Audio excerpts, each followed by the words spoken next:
Ok, boa noite então a todos. Vamos abrir as nossas Bíblias para o livro de Hebreus, capítulo 11, verso 32. Nós estamos retornando então ao nosso estudo sobre a galeria dos heróis da fé. Tivemos aí praticamente os últimos 3 meses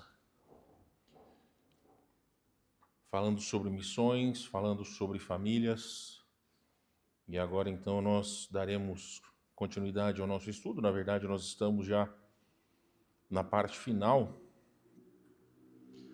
restando apenas mais 3 ou 4 sermões sobre esse texto.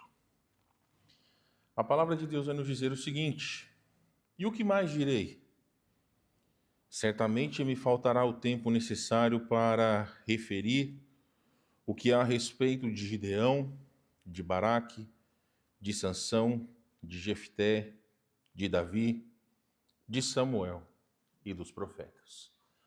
Baixe sua cabeça, feche seus olhos, vamos orar. Queremos pedir, Senhor Deus, que o Espírito Santo do Senhor aqueça os nossos corações. Ajude-nos a atentar-nos à Tua palavra, aplicar as Tuas verdades às nossas vidas, a fim de que sejamos homens e mulheres de Deus, pessoas de fé, pessoas que realmente possam espelhar a glória de Jesus, para que outros possam vir a Cristo. Tira, Senhor Deus, tudo aquilo que atrapalha a nossa atenção. Faz-nos ver a Ti, com os olhos abertos, sem qualquer pecado que venha nos impedir. Damos graças ao Senhor em nome de Jesus. Amém.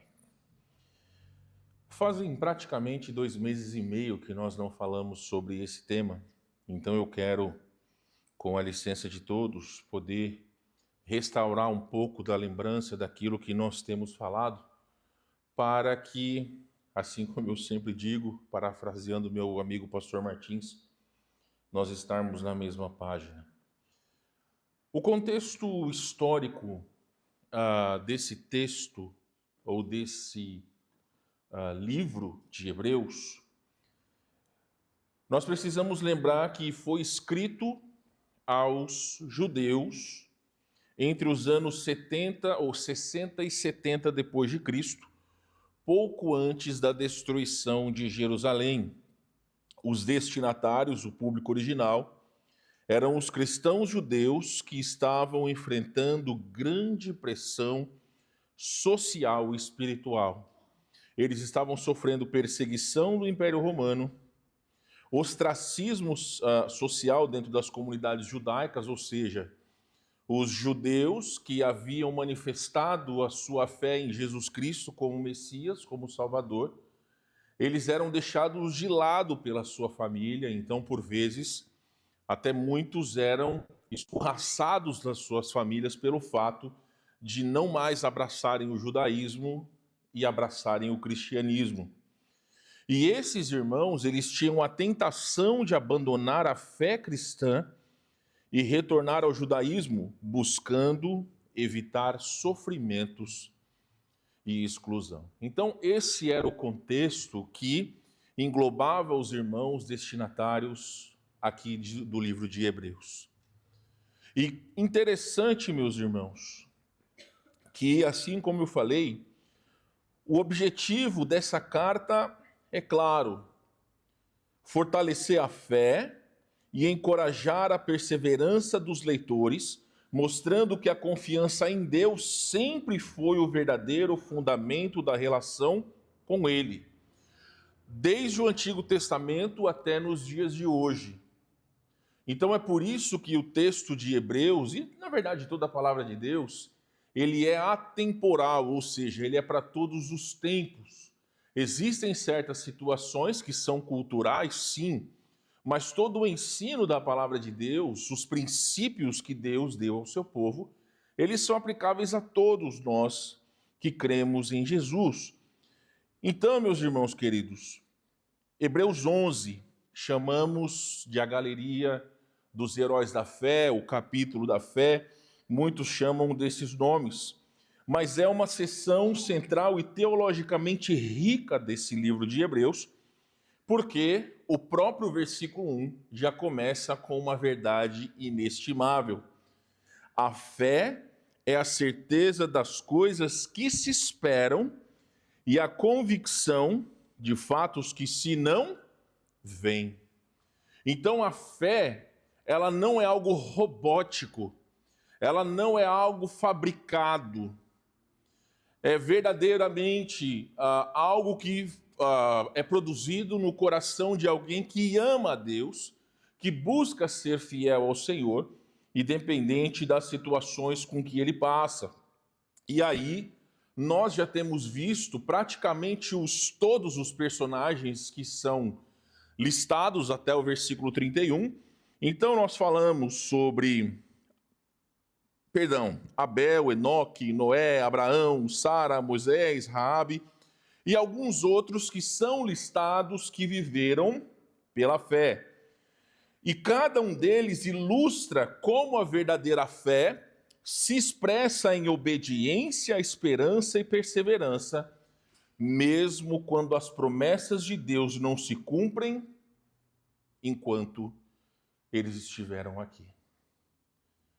Então o cristão serve ao Senhor, não esperando que se cumpram as promessas de Deus enquanto nós estivermos aqui. Isso que realmente fez desses homens e mulheres pessoas tão, vamos dizer assim, distintas dos demais. Porque eles serviam a Deus não esperando aquilo que Deus lhes daria em troca. Então, no verso de número 32, iniciando então a reta final desse texto, nós temos como se fosse uma pausa dramática, porque após mencionar diversos heróis, simplesmente é como se o autor ele parasse a narrativa.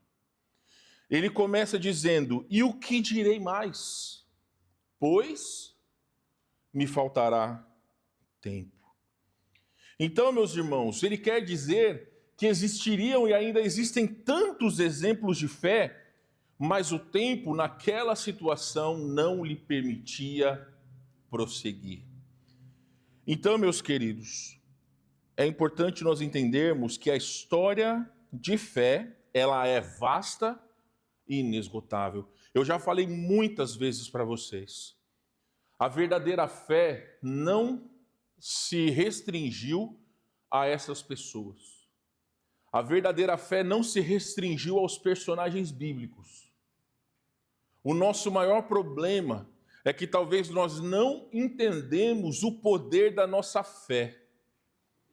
Hoje, alguém que não conhece Jesus estava perguntando para mim: qual que vai ser o estudo que você vai dar hoje na igreja? Eu falei: eu vou falar sobre fé. E aí ele falou: a fé move montanhas? A minha resposta foi: depende. Porque nós sabemos, meus irmãos, que a fé ela é poderosa. Sim, Jesus disse que a fé pode sim mover montanhas, mas isso nunca aconteceu. Porque talvez nós não chegamos na verdadeira fé. A grande questão é que esses irmãos que estão listados, eles não queriam que montanhas físicas fossem movidas. Mas dentro de todas as situações que eles passavam, eles confiavam em Deus, em meio a tantas situações, tantas tempestades. Então, meus irmãos, é impossível de ser contada completamente em palavras ou pelo tempo limitado. Nós poderíamos aqui, se fôssemos fazer de maneira exaustiva, poderíamos passar um ano falando de cada um desses personagens, e isso não é exagero. Porque foram muitas as situações, muitas questões que foram passadas. Então, se nós pudéssemos, talvez, exemplificar, imagine que aqui nós já tivemos, né, nessa parede aqui à minha direita, nós já tivemos uma árvore genealógica, né? Não genealógica, mas uma árvore onde mostravam as famílias da igreja. Nós vamos colocar de tempos em tempos. Agora imagina que nós pudéssemos colocar aqui vários quadros que exemplificariam cada um dos heróis da fé. Então nós colocaríamos de um lado de Abraão, do outro lado Isaac, Jacó e tantos personagens da galeria da fé. Porém, ao chegar ali atrás, aonde é mais fino, nós poderíamos dizer que seria o final da nossa galeria, não que os quadros eles acabariam, mas nós poderíamos simplesmente escrever o seguinte: tem muito mais, mas não cabe dentro desse museu. É exatamente isso que a fé genuína ela significa. Aqui estão listados alguns personagens, mas não fazem deles melhores do que nós. Pelo contrário, são exemplos de homens e mulheres que amaram a Deus. E aí nós chegamos então no verso de número 32. Novamente eu leio: e o que direi mais? Certamente me faltará tempo necessário para referir o que a respeito de Gideão, Baraque, Sansão, Jefté, de Davi, de Samuel e dos profetas. Então nós temos duas lições que esse pequeno versículo ele pode nos ensinar. A primeira delas é que a fé ela é maior do que o tempo, sem sombra de dúvidas. Porque o autor ele já vai começando esse versículo com uma pergunta retórica: o que eu posso dizer mais? Não que ele estava esperando uma resposta, mas ele deixa claro que a história de fé ela é tão rica que o tempo que nós temos, o tempo humano, ele não tem como. Ele é insuficiente para que nós possamos contar. Sabe por quê? Porque a fé não terminou com essas pessoas. Cada um de nós, na nossa jornada cristã, nós podemos olhar, talvez dentro da igreja, ou pessoas do nosso passado que nós pensamos o seguinte: essa pessoa é uma pessoa de fé. Esse homem, essa mulher, esse jovem, essa criança, são pessoas de fé. Então sempre nós podemos enxergar. Quando nós olhamos a história da igreja é riquíssima de pessoas que investiram as suas vidas em ter fé. Morreram mortes terríveis, porque elas tiveram fé. Recentemente, na Nigéria, vilas cristãs estão sendo atacadas. Simplesmente porque aquelas pessoas, elas creem em Jesus. Então, elas têm fé, até mesmo sem medo de perder as suas vidas. Então, meus irmãos, a história da fé, ela não termina no final, no último versículo de Hebreus capítulo 11. Versículo 40, na verdade. Ela é contada todos os dias. Ela pode ser contada todos os dias. Então, a palavra tempo, que é dita no versículo, no original cronos, sugere uma limitação terrena. Mas a fé transcende todas essas barreiras. Sabe por quê? Porque Deus não está limitado ao relógio. Nós é quem temos prazo de validade, Deus não tem. Então, quando nós entendemos o poder de Deus em meio a tantas situações, em meio a tantas pessoas, nós sabemos que de tempos em tempos levantam-se homens e mulheres de grande fé. E as nossas igrejas também estão repletas de pessoas que têm fé. Às vezes não uma grande fé, mas têm fé. Mas às vezes também a igreja está repleta de pessoas que não têm fé nenhuma. Mas isso a gente vai tratar num outro dia. Interessante, meus irmãos, que a frase que fala sobre cada nome, Gideão, Baraque, Sansão, Jefté, Davi, Samuel e os profetas, representa não apenas uma história, mas um universo de atos de fé que poderiam encher livros inteiros. Olha, tem é que eu nunca falei isso, né? Mas tem uma coleção de livros assim que é maravilhosa sobre os heróis da fé. que custa aí uns R$ 500. Eu realmente gostaria de ter o meu alvo de ter essa coleção, porque trata especificamente sobre cada indivíduo. Fala sobre alguns personagens bíblicos e vai tratando sobre grandes homens de Deus e mulheres de Deus que se destacaram pela sua fé. Então, meus irmãos, às vezes, se as pessoas fossem escrever um livro sobre as nossas vidas, não sobre os nossos feitos humanos, mas sobre a nossa fé, será que as nossas vidas, ou será que o livro das nossas vidas passaria da introdução? Será que haveriam capítulos que tratariam sobre as situações que nós passamos na nossa vida, grandes e pequenas, onde nós demonstramos fé em Deus? Esse é o grande porém. Então, meus irmãos, a fé não é apenas um momento, mas um legado contínuo que ecoa através das gerações. Cito o irmão Paulo falando sobre a nossa irmã Lívia. Irmã Lívia foi uma senhora que transcendeu a sua idade e a sua fé, passou por algumas gerações de pessoas. Foram 96 anos que Deus deu a ela nesse mundo, e hoje os seus olhos contemplam Cristo.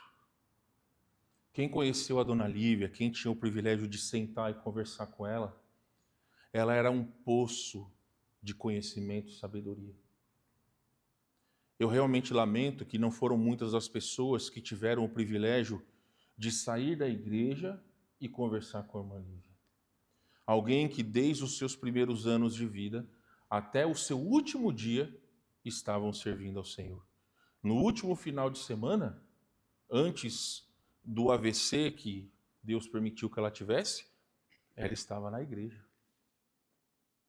Então, meus irmãos, fé não é apenas nos momentos que nós nos achamos em perigo, ou que nós estamos com medo de alguma questão, ou que nós estamos necessitados de algo, não. Fé é algo que transcende os dias, que é permanente e que vai mostrar para as pessoas que estão ao nosso redor aquilo que move as nossas vidas em relação a Deus. Vai deixar esse legado para as pessoas no futuro. Então, é importante nós todos, do mais experiente ao mais novo, nunca subestimarmos o impacto da nossa fé, mesmo que possa aos olhos dos outros e até aos seus próprios olhos parecer pequeno. Cada oração, cada ato de obediência, cada testemunho é uma história que Deus está escrevendo através de nós. As coisas que eu vejo ou me esforço para não ver, outras pessoas não sabem, mas Deus sabe. As coisas que eu ouço ou me esforço para não ouvir, outras pessoas não sabem, mas Deus sabe. As atitudes que eu tenho quando eu estou sozinho, as pessoas não sabem, mas Deus sabe. Então são essas situações que mostram qual é o termômetro da nossa fé. Não adianta eu dizer que eu amo a Deus, e a própria palavra de Deus vai dizer, não adianta eu dizer que eu amo a Deus, mas se eu odiar o meu próximo. E são tantas as situações, meus irmãos, que nós passamos. Olha, nós estamos no versículo 32. Nós praticamente estudamos versículo por versículo, personagem por personagem. E às vezes a palavra de Deus não encontra eco nos nossos corações, porque talvez nós não achamos importante. Esse é o legado do cristianismo atual. Uma vida de muito mimimi, uma vida de pouca atitude, pessoas que se ofendem facilmente, que querem abandonar a vida cristã por qualquer coisa. Nós estamos, meus irmãos, esquecendo qual é a essência da vida cristã, que é viver para Jesus. E viver em comunidade, viver em comunhão, é ter os mesmos problemas que nós temos nas nossas casas. Realmente nós precisamos amar a nossa igreja, devemos amar os nossos irmãos, porque como nós falamos todas as 52 semanas do ano passado, nisso conhecerão todos que sois meus discípulos, se tiverem amor uns aos outros. E na hora do vamos ver, então notem como pequenas atitudes mostram o termômetro da nossa fé. Quantos de nós procuramos resolver os nossos problemas familiares? Quantos de nós temos amado missões como nós nos últimos 2 meses e meio temos falado, ouvido pregações sobre pregação? O que será que realmente nós temos feito com o ensino da palavra de Deus? Nós não estamos, por vezes, entendendo o privilégio que é para nós como igreja nos reunir. Nesse dia frio, muitas pessoas estão nas suas casas. Talvez perdendo tempo com rede social, perdendo tempo com televisão, com tantas coisas banais. Mas o povo de Deus está na casa de Deus. Está buscando a Deus através da palavra, está buscando a Deus daqui a pouco através das orações. Notem, meus irmãos, como muitas vezes nós nos esforçamos por tantas coisas. E quando é para Deus, a gente sempre arruma uma desculpa. Sempre as coisas de Deus vai em segundo plano. Então, dentro das questões que nós temos como povo de Deus, é importante nós avaliarmos as nossas vidas. Então eu pergunto para cada um de vocês e para aqueles que nos assistem, você já parou para pensar que a sua vida pode influenciar uma pessoa para que ela possa conhecer mais a Jesus? Às vezes nós queremos que nós possamos impactar milhões de pessoas, mas às vezes nós pais esquecemos que nós temos que impactar a vida dos nossos filhos. Nós nos esquecemos que nós temos que impactar a vida dos nossos vizinhos. Nós nos esquecemos que nós temos que impactar a vida dos nossos familiares, das pessoas que convivem conosco no trabalho, no transporte público, no mercado. Então, pequenas atitudes mostrarão quem nós somos. Pequenas atitudes mostrarão se realmente nós amamos a Deus. Então, todas essas pessoas, elas inspiraram gerações, não porque elas estavam preocupadas com as pessoas, mas elas queriam fazer a vontade de Deus. Então a fé é maior que o tempo, mas em segundo lugar, o versículo nos fala sobre a fé de pessoas imperfeitas. Vocês acham que todas essas pessoas aqui eram perfeitas? Lá no livro de Atos, Davi, o grande rei Davi, é chamado de o homem segundo o coração de Deus. Se nós fôssemos avaliar um pouco das besteiras que Davi fez, você pode dizer assim, nossa, eu nunca fiz isso que Davi fez. Mas o que será que era importante diante de Deus? Todos os homens, mulheres, todas as pessoas listadas nesses versículos ocupavam uma posição de poder ou autoridade, mas nenhum deles é elogiado por sua condição ou por suas habilidades pessoais. Em vez disso, eles são reconhecidos pelo que cada um realizou através da sua fé. Então, eles não estão aqui nessas listas, senão por conta da fé deles. Gideão, um homem temeroso, que se considerava o menor de sua casa, mas liderou Israel contra os midianitas com apenas 300 homens. Baraque, Juízes 4 e 5, hesitou em liderar sem Débora, mas confiou na palavra de Deus e através dela venceu os cananeus, junto com Débora. Sansão, um homem de paixões descontroladas, mas usado por Deus para derrotar os filisteus, mesmo em seu sacrifício final. Jefté, ele foi uma pessoa rejeitada.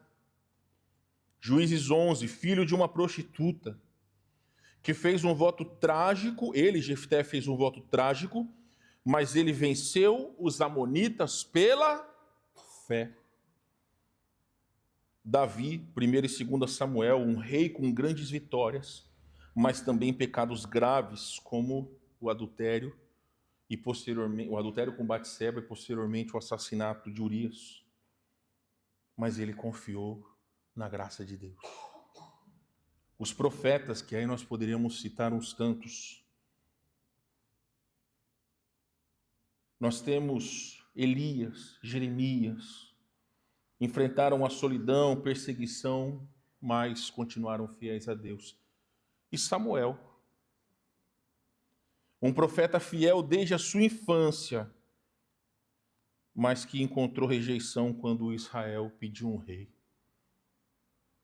Notem, meus irmãos, pessoas que tinham as suas lutas, pessoas que tinham as suas dificuldades. E aí, quando você lembra de 1 Coríntios capítulo 2 e 3,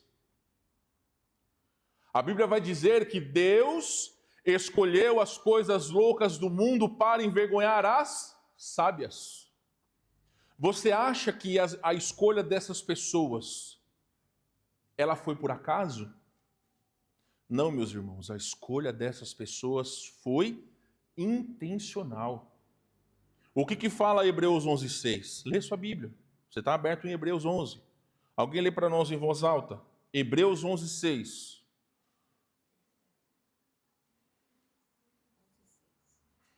11:6.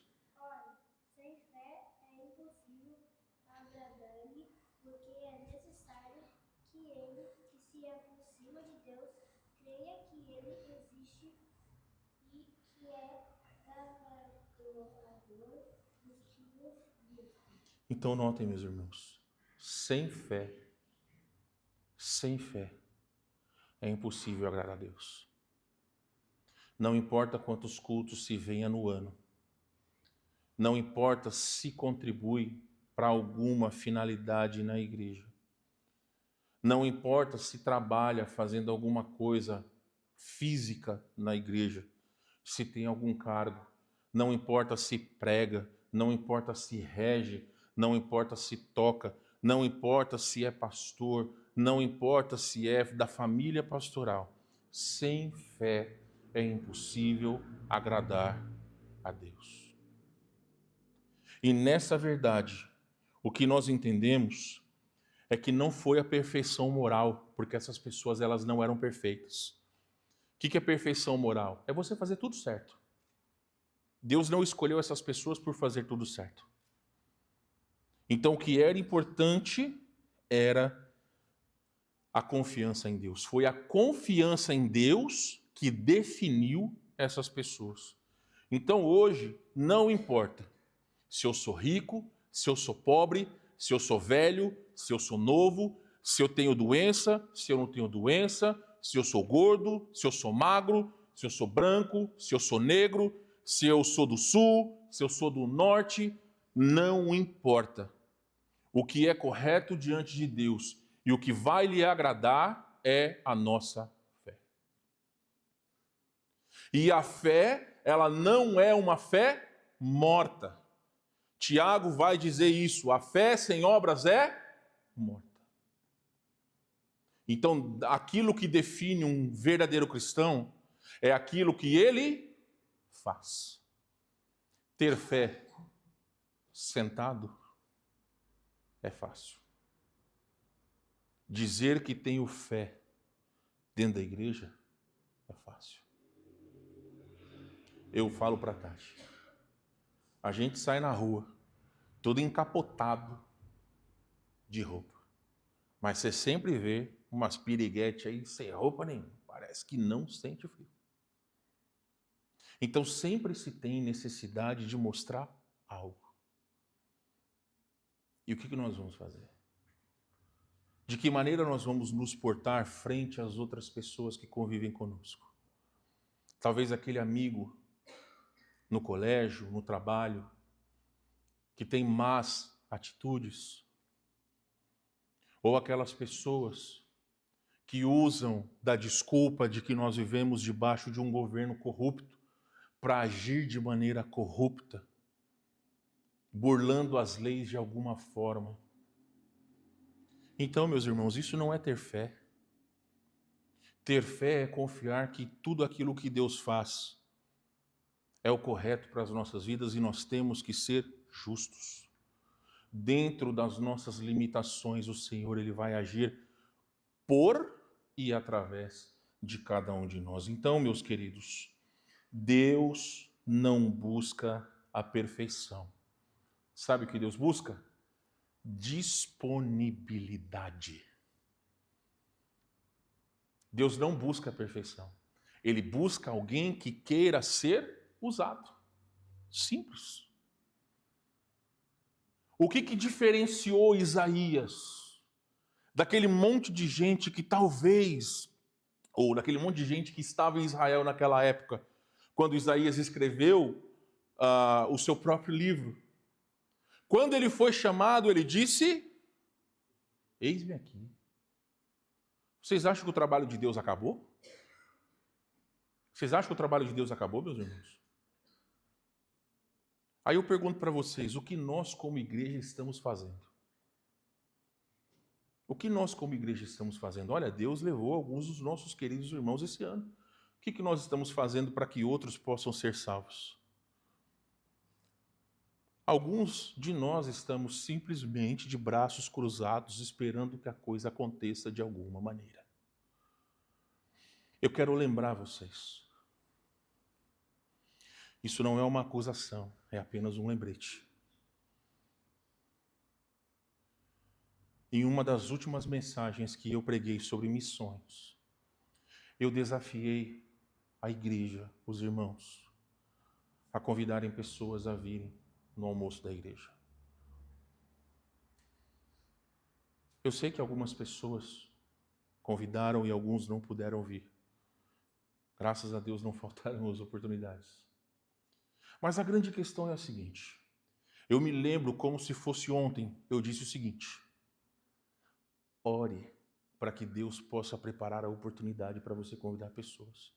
A pergunta é, e cada um deve responder. Eu não vou perguntar se você convidou, eu vou perguntar, você orou? Você orou para que Deus pudesse te dar a oportunidade de você convidar alguém para vir à igreja? A partir disso, vocês podem enxergar se realmente nós estamos disponíveis ou não. Se realmente nós ansiamos pela expansão do reino de Deus ou não. Nossa igreja deve acolher pessoas com falhas, sabendo que a fé pode transformá-las. É isso, meus irmãos. A fé em Jesus é transformação. Se alguém está em Cristo, é uma nova criatura. Eu não posso dizer que eu amo a Jesus e faço exatamente as coisas que eu fazia antes de conhecê-lo. Eu não posso dizer que amo a Jesus, mas faço tudo aquilo que a Bíblia diz que eu não devo fazer. Não posso dizer que amo a Jesus. Eu quero encorajá-los, meus irmãos, a todos nós. Não deixe que seus erros ou inseguranças o impeçam de confiar em Deus. Talvez no seu coração aí você falou, pastor, eu realmente não convidei ninguém, eu não orei, não convidei ninguém. Eu tenho uma boa notícia para te dar. Nunca é tarde para se começar, para se orar, para pedir a Deus oportunidades para chegar à igreja. Sim, meus irmãos, se Deus quiser, brevemente nós vamos ter aí mais um almoço. Vamos retornar aí algumas programações, né? O café do Dia dos Pais. Coisas boas que nós podemos chamar pessoas, mas também chamá-las para um culto, para elas poderem ouvir a palavra de Deus. Isso também é muito bom, isso é importante. Então nós não podemos nos apegar aos erros do passado, nós precisamos olhar à frente. Deus quer nos usar, assim como usou Gideão, Baraque, Sansão, etc., etc., através ou mesmo que nós somos imperfeitos. Então, meus queridos, quando o escritor de Hebreus estava dizendo àqueles irmãos que eles deveriam perseverar mesmo em meio às dificuldades, eu tenho quase certeza que nenhum de nós passa pelas provações que aqueles irmãos passaram. Eu nem sei se eles foram fiéis ou não. Mas o testemunho está aqui, diante de nós, daquilo que nós devemos fazer. Eu anseio do fundo do meu coração que nós, escutem isso, nós, não vocês, nós, possamos ser pessoas de fé. Não importa a nossa idade. Samuel começou pequeno. A Bíblia relata de grandes homens e mulheres de Deus que serviram até o final das suas vidas. Então nunca é tarde para nós servirmos a Deus. Coloca isso na sua mente, no seu coração. Ore por si. Ore por você antes de orar pela igreja, pela família. Ore por você. Que Deus possa abrir os nossos olhos, meus irmãos. Então, Hebreus 11:32 nos ensina que a fé é maior que o tempo e ela transforma pessoas imperfeitas. Se você é imperfeito, a fé pode te transformar. Lembre-se que sem fé é impossível agradar a Deus. Então nós somos convidados a confiar em Deus, mesmo com as nossas fraquezas, sabendo que é Ele quem está escrevendo uma história eterna através de nós. Talvez, meus irmãos, no futuro se escreverão livros sobre a fé do Eduardo, sobre a fé da Esther, sobre a fé do Paulo, da Isadora, do pastor Wesley. Não sabemos. A gente não vai viver querendo que pessoas escrevam sobre nós, mas que ao olhar para nós, elas possam ver Cristo. Baixe sua cabeça, feche seus olhos, vamos orar. Imploro a Ti, Senhor Deus, novamente tira de nossos corações e mentes as desculpas que por vezes nos fazem nos afastar do Senhor. Nós agradecemos porque a Tua palavra nos encoraja a cada dia a sermos fiéis a Ti. Tantos são os exemplos, ó Deus, de pessoas imperfeitas que foram usadas pelo Senhor mesmo em meio às suas imperfeições, pecados e lutas. Então também nós podemos ser estes. Aviva nossos corações, ó Deus, aviva nosso povo. Levante homens e mulheres fiéis para servirem ao Senhor, não só aqui dentro, mas principalmente no ambiente onde estão. Agradecemos ao Senhor, em nome de Jesus. Amém.